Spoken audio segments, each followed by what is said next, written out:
লন্ডনে যুক্তরাজ্য আওয়ামী লীগের সাধারণ সম্পাদক সৈয়দ সাজিদুর রহমান ফারুকের ছেলে ফাইয়াজ রহমানের বিয়ের অনুষ্ঠানে আওয়ামী লীগের সাবেক অন্তত ৪ জন মন্ত্রী ও প্রতিমন্ত্রীকে দেখা গেছে।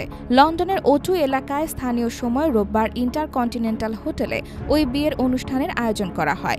বিয়েতে অংশ নেন আওয়ামী লীগের যুগ্ম সাধারণ সম্পাদক ও সাবেক পররাষ্ট্রমন্ত্রী হাসান মাহমুদ, সভাপতি মণ্ডলীর সদস্য ও সাবেক মৎস্য ও প্রাণী সম্পদ মন্ত্রী আব্দুর রহমান, সাবেক নৌপরিবহন প্রতিমন্ত্রী খালিদ মাহমুদ চৌধুরী, প্রতিমন্ত্রী শফিকুর রহমান চৌধুরী। সিলেট ৩ আসনের সাবেক সংসদ সদস্য হাবিবুর রহমান হাবিবও এই বিয়ের অনুষ্ঠানে উপস্থিত ছিলেন।